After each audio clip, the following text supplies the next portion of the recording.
Nina gets hit twice, and the grief is almost too much to bear.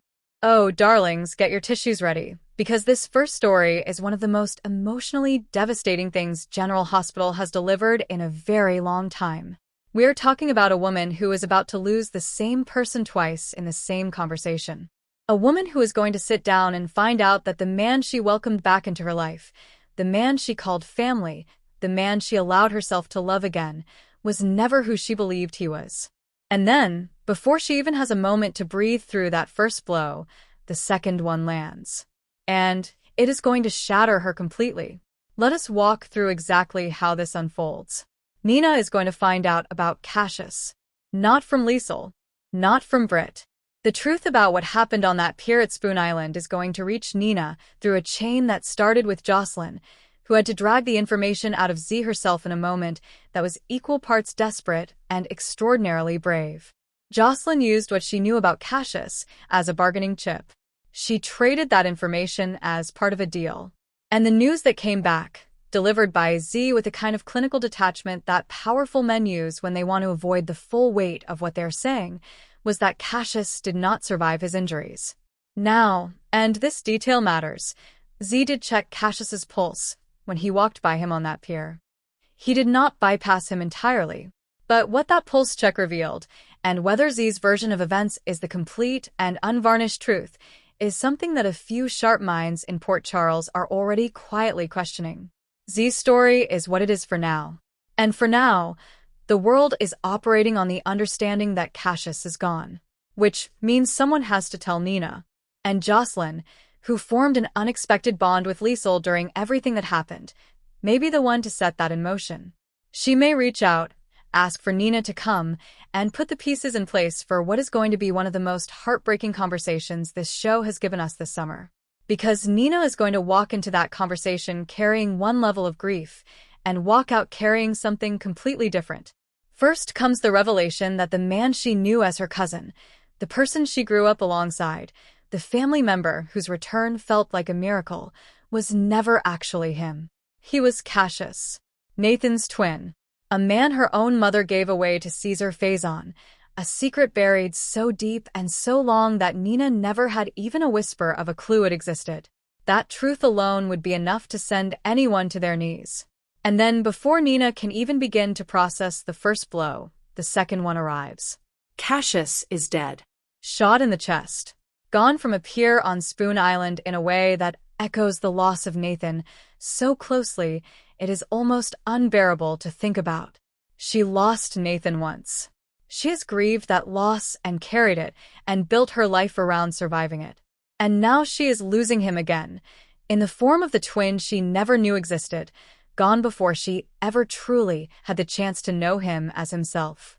And somewhere underneath all of that grief is a little boy named James. A child who loved the man he knew, who built real memories and real feelings around someone he believed was his father returned. James is going to have to navigate this truth too, and the adults around him are going to have to figure out how in the world to help him through it. That conversation, whenever it comes, is going to be one of the most delicate and painful things this show handles.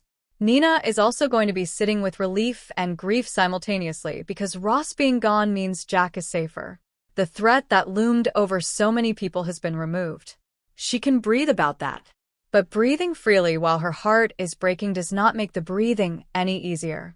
This is going to be a very, very hard week for Nina. Carly takes on Z.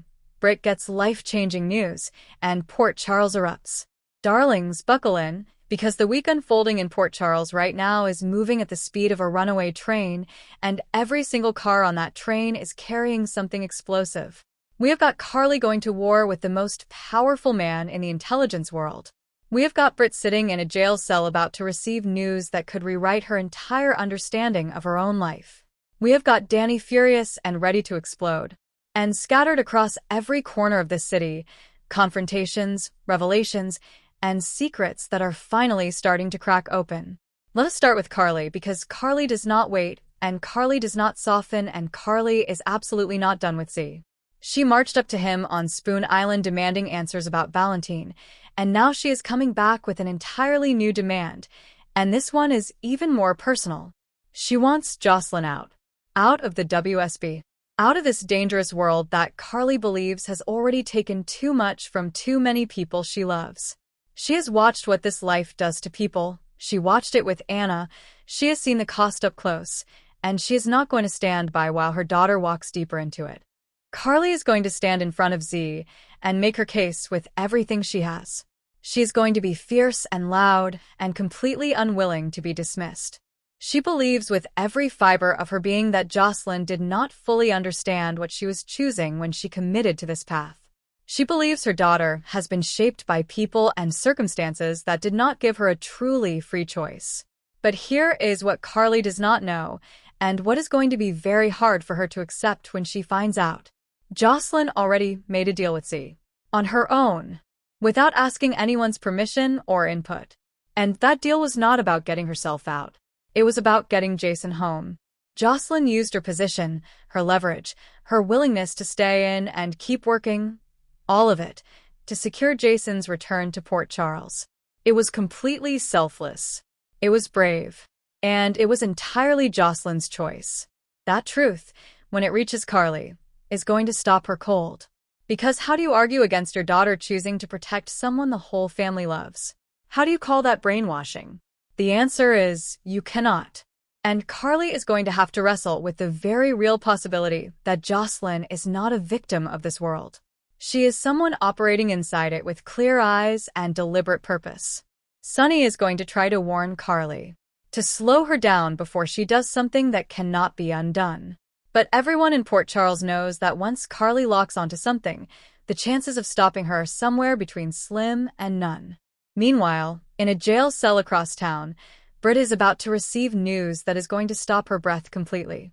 She is working to convince Dante of something, the details of that conversation still unfolding, but by the end of the week, something lands in Britt's lap that changes everything.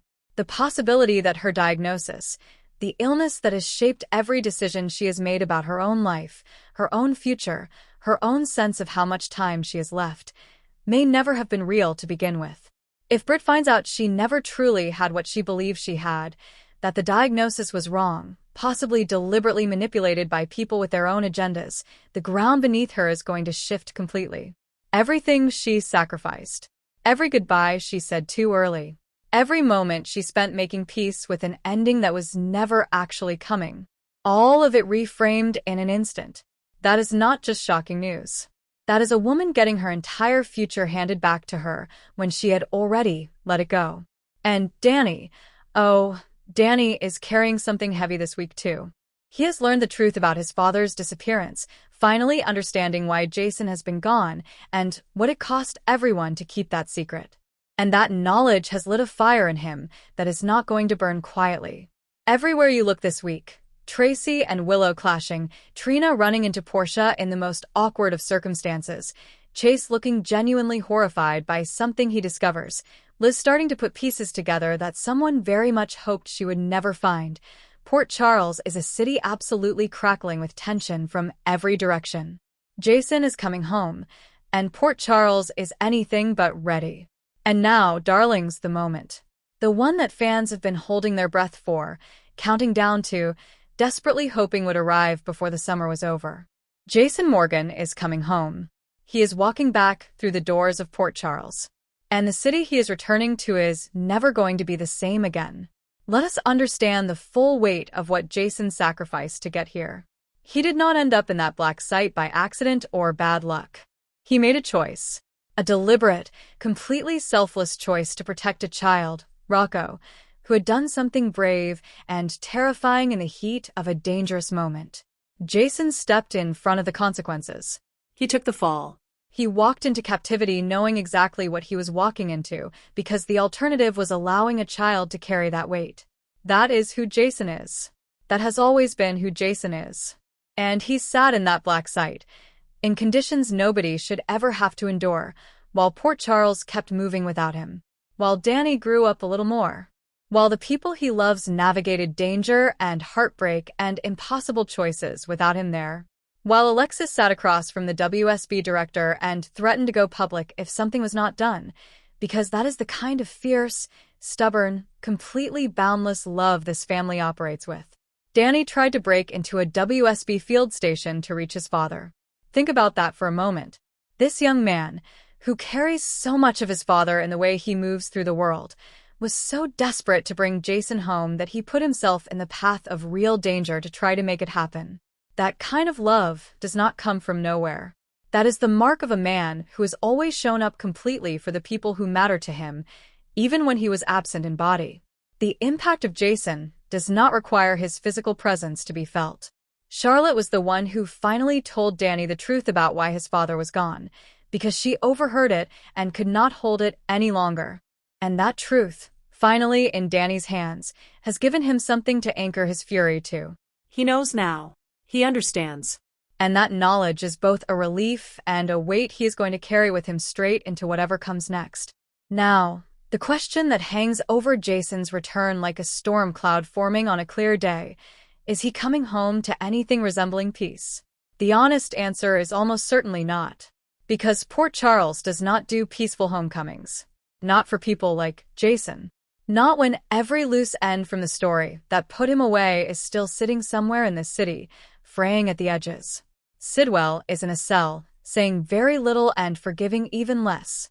The secrets surrounding Britt's diagnosis belong to two injured people who may or may not be in a position to manage them carefully.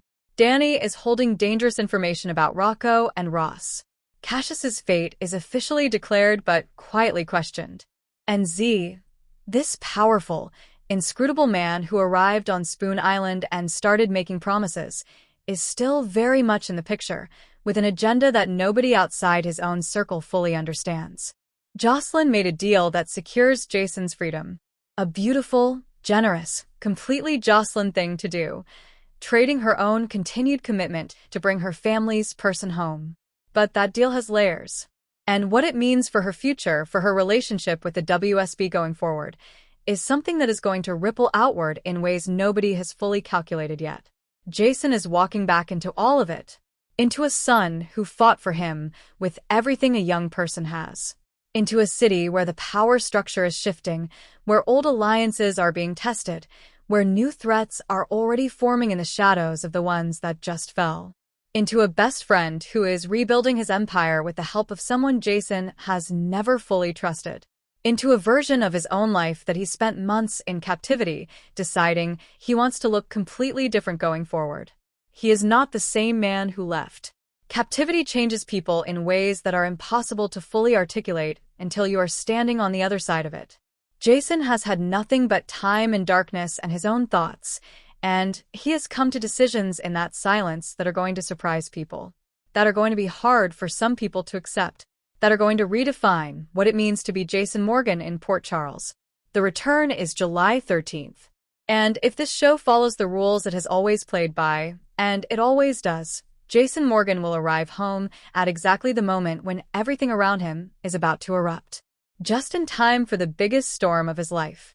Just in time for Danny to need him more than ever. Just in time for a new threat that nobody saw coming to start making its presence known.